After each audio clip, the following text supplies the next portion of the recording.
GST council के अंदर माननीय मंत्री महोदय, मैं देख रहा था आप अभी 17 सितंबर को 45वीं जीएसटी काउंसिल की बैठक में आपको आमंत्रित किया गया है।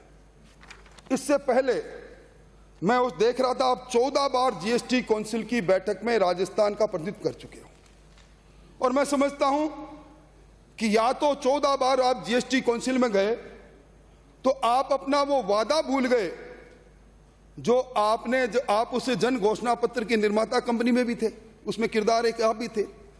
आपने उस जन घोषणा पत्र में जब यह वादा किया था कि हम जीएसटी काउंसिल में जाएंगे, राजस्थान की तरफ से जाएंगे, हुकूमत हमारी बना दो, हम पहली काउंसिल में जाकर कहेंगे कि ये पेट्रोल और डीजल को, इनको वेट जो है इसको जीएसटी में लाकर जीएसटी के दायरे में ले आओ।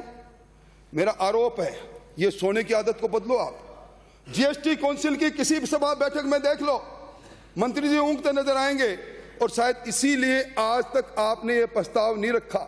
और मैं मंत्री महोदय आपसे पूछना चाहता हूं, जब आपने ये प्रस्ताव रखा जन घोषणा पत्र में, हम इसको पेट्रोल डीजल को हमें जीएसटी के दायरे में लाएंगे, तब वेट कितना था? बीजेपी शासन में डीजल पर 18% और पेट्रोल पर 26%। मतलब आपका मकसद था राजस्थान के आवाम को यह बताना कि ये जो वेट है 18 और 26% ये ज्यादा है, इसको कम करने के लिए हम जीएसटी में लेकर जाएंगे। और मंत्री महोदय, अब जब बात चली तो आपका जो 2019-20 के आंकड़े कहते हैं कि पेट्रोल और डीजल पर आपने 10,705 करोड़ का वेट लिया राजस्थान में, और आपने चार बार 12% पेट्रोल पर और 10% डीजल पर वेट बढ़ाया। 18% से 26% वेट हुआ और 26% से पेट्रोल पर 36% हुआ। और मैं समझता हूं उसका परिणाम क्या निकला? 1 लीटर पेट्रोल पर राजस्थान की सरकार 26 रुपए 45 पैसे ले रही है। 1 रुपया 75 पैसा जो सहज था उसको वेट के दायरे में आप लेकर आए, और डीजल पर 19 रुपए 32 पैसे आप ले रहे हैं।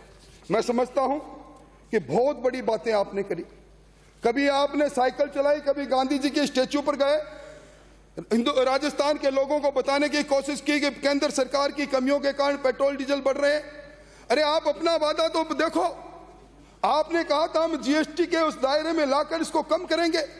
मेरा आरोप है कि आपने वोट की फसल काटने के लिए जो काम किया, आज उससे मुकरने का काम आप इसलिए कर रहे हो कि आप जीएसटी काउंसिल की बैठक में जाकर कभी गंभीरता से बैठे नहीं। अगर आप जीएसटी काउंसिल की बैठक में जाकर जिन प्रावधानों को आपने पारित किया उनकी जानकारी आपके पास होती तो ऑफिसर दीर्घा में बैठे लोगों को कहते हैं कि उद्देश्य और कारणों के कथन में इसको स्पष्ट करो। यह सभापति महोदय, यह जीएसटी का बिल जिस पर हम डिस्कशन कर रहे हैं, मैं समझता हूं 2 दशक तक इस देश में बहस चली थी, एक देश और एक कर की। देश में प्रख्यात अर्थशास्त्री प्रधानमंत्री मनमोहन सिंह जी थे, वो भी इसको लागू नहीं कर पाए। यह तो हिम्मत थी 56 इंच सीने वाले मोदी जी की और स्वर्गीय अरुण जेटली की, उन्होंने इसको लागू करके इस देश में वित्तीय संघवाद, फिजिकल फेडरलिज्म का एक जमाना तय किया। वरना आज हम इस पर नहीं करते सभापति महोदय। आज सेल टैक्स पर चर्चा होती, आज वेल्थ टैक्स पर चर्चा होती, आज सेंट्रल टैक्स पर चर्चा होती, आज सेस पर, सरचार्ज पर चर्चा करते, हम जीएसटी पर चर्चा नहीं करते। मंत्री महोदय, आपने जो संशोधन लेकर आए, आप के इस 2021 के इस संशोधन के माध्यम से 2017 के जीएसटी के बिल पर, उसमें सेक्शन 50 के प्रिविजो 2 में, 75 के सब सेक्शन 2 में, सेक्शन 74 में, सेक्शन 83 के सब सेक्शन 1 में, सेक्शन 107 के सब सेक्शन 6 में और 129 के सब सेक्शन 1 में निश्चित तौर पर दंडात्मक प्रावधान किए। जीएसटी की चोरी पर अंकुश कैसे लगे, इस एक मंशा के साथ ये प्रावधान किए गए हैं। और सेक्शन 7, 16, 35 और 44 में ईज ऑफ डूइंग बिजनेस, व्यवहारी पर विश्वास करके अब वो रिटर्न अपनी दाखिल करता है तो सीए के सर्टिफिकेशन की जरूरत नहीं, अब वो खुद अटेस्टेड कर देगा तो अपनी रिटर्न दाखिल कर सकता है। ये डिजिटल इंडिया के कंसेप्ट के आधार पर ये लेकर आए। मंत्री महोदय, जब बात चल रही है जीएसटी की, मैं समझता हूं कभी नहीं सुनी इन्होंने। कभी सुनी नहीं है सभापति महोदय, न जाने मेरे तो क्या इनके साथ गण नहीं मिलते। मैं जब भी बोलता हूं, एक तो सभापति महोदय इनका कुछ दूसरा सिस्टम भी ठीक कराओ। मैं जब भी बोलता हूं कभी सुना नहीं, और फिर कहते हैं बड़े इररिलेवेंट बोल गए आप, तो अपना भाषण लंबा करने के लिए आपने इस सारे के सारे एक्ट में जो प्रोविजन थे उनको कोट कर दिया। मंत्री महोदय, जीएसटी पर चर्चा कर रहे हो, जीएसटी काउंसिल की सिफारिशों पर चर्चा कर रहे हो। आप जीएसटी काउंसिल में वो सिफारिश कब करोगे जिसमें डीजल और पेट्रोल को जीएसटी के दायरे में लाने की बात आप उस समय आपने कही, और आज आपने जीएसटी जो पेट्रोल और डीजल पर जो 4 बार में 10% और 12% जो बढ़ाकर राजस्थान के कंज्यूमर की कमर तोड़ी, उस पर फैसला कब करोगे ये बता दो। तो मैं ये कह रहा था मंत्री महोदय, आप मुलायजा फरमाएं, ये जो एसजीएसटी है, एसजीएसटी में 2020-21 में जो आपकी बी थी, बजट एस्टिमेट थे, वो थे 28,250 करोड़ के, और आप जब आरई में अभी आए, एक्चुअल तो अभी आए नहीं है, मतलब 24,000 करोड़ रह गई आपकी। आपके 2021-22 में फिर आप बी लेकर आए हैं, ट्रांसपोर्ट मंत्री महोदय को पता होगा, 37,662 करोड़। मैं पूछना चाहता हूं, जब आप पिछली बार आप अपने बजट एस्टिमेट को पूरा नहीं कर पाई, लक्ष्य कैसे पूरा करोगे? राजस्थान बदहाली की ओर जा रहा है सभापति महोदय। राजस्थान के अंदर औद्योगिक व्यापारिक प्रतिष्ठान बंद होते जा रहे हैं। ये मैं यूं नहीं कर रहा हूं मंत्री महोदय, आप अपनी खुद की किताब उठाकर देख लें। एफआरबीएम एक्ट के पृष्ठ 15 पर आपने राजस्थान की जीएसडीपी के आंकड़े दे रखे हैं, और वो आंकड़े चीख चीख कर ये कह रहे हैं 2019-20 की तुलना में 20-21 के अंदर राजस्थान की जीएसडीपी, मुख्य सचेतक महोदय आंकड़ा लिख लो आप, 1,76,000 करोड़ कम हुई है। यानी राजस्थान बदहाली की तरफ जा रहा है। आप कह रहे हो कि हम राजस्थान को खुशहाली की ओर लेकर जाए हैं, आपकी पुस्तिकाएं, आपके आंकड़े कह रहे हैं कि राजस्थान अब जिस दिशा की ओर चल पड़ा है, जहां एक और राजस्थान के अंदर बिजली की कमी के कारण अंधेरा है, पीने के पानी के लेकर त्राहिमाम है, जहां एक और दूसरी लॉ एंड ऑर्डर दूसरी व्यवस्था है, उनके बीच में आपकी खुशहाली का प्रतीक जीएसटी भी कम हो जाए, ये छोटी बात नहीं। और अध्यक्ष महोदय, एक तरफ एसजीएसटी के आप अपना टारगेट पूरा नहीं कर रहे, वहीं अभी क्या है, आप क्या जो रेवेन्यू कलेक्शन है वो तो उसमें तो फीसदी रहे। अब क्या आपने कमाल किया ना, इसी 4 महीनों में आपने जो आपको वर्ष भर के लिए निर्धारित कर सीमा थी उसका 39% आपने कर्जा ले लिया 4 महीने में, 12 महीने की जगह पर, और 18,481 करोड़ रुपए आपने ले लिए। मैं समझता हूं जितनी आलोचना आपने की होगी जीएसटी के बारे में, सदन के नेता ने की होगी, मैं किसी हिंदुस्तान में किसी मुख्यमंत्री ने नहीं की।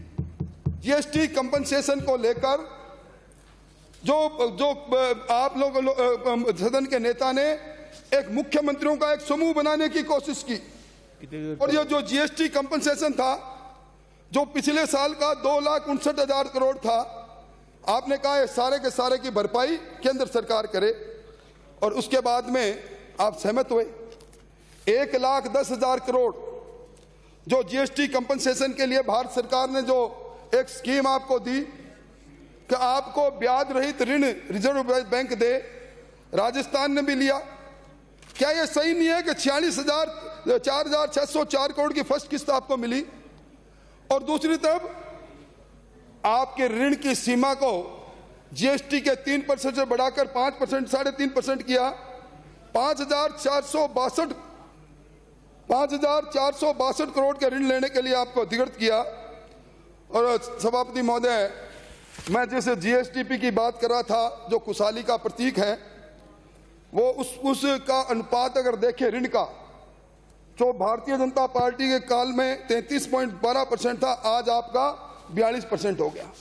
यानी राजस्थान को किसी दिशा के अंदर ले जा रहे हो, बिल तो पारित करवा रहे हो और ये कहकर करवा रहे हो कि भारत सरकार का है, पर जब आपके अंदर आ झांक कर कोई देखता है तो मैं समझता हूं कि आपका जो ऋण की ग्रस्तता है, राजस्थान में इतना बड़ा ऋण किसी ने इतना बड़ा ऋण लिया नहीं होगा। 2 वर्षों में 1,16,000 का ऋण ले लिया, और आज राजस्थान के हर व्यक्ति पर 66,285 करोड़ का है।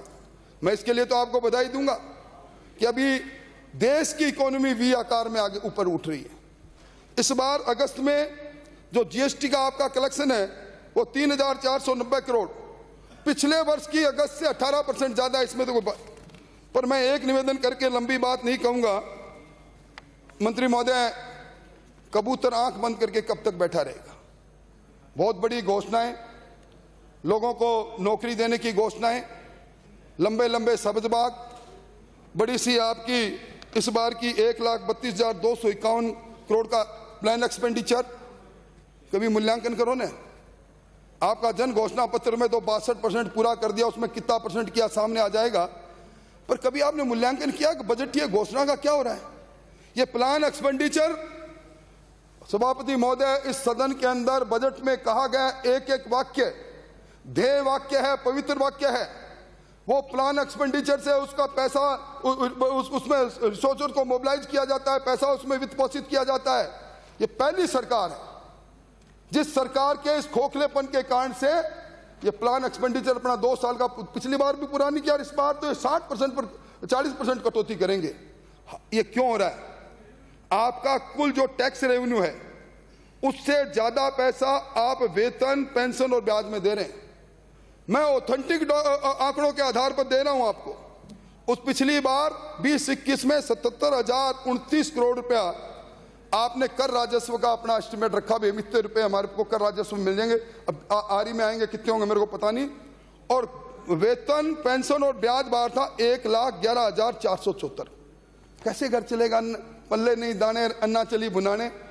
और इस बार 21-22 में 90,049 करोड़ का आप लेकर आए कि हम इतना हमारा टोटल कर राजस्व रहेगा, और 1,22,227 यानी 135% ज्यादा तो सिर्फ बढ़ता वेतन में, पेंशन में और ब्याज में।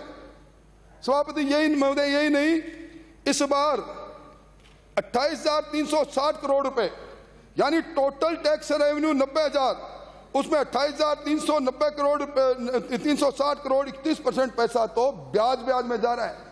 मैं समझता हूं राजस्थान जिस प्रकार आर्थिक आपातकाल की ओर बढ़ रहा है, बिल पारित करवा लो, मेजोरिटी है निश्चित तौर पर, और ये बिल अगर आप ढंग से अगर लिख कर सामने लाते तो हम अपना विचार बनाते।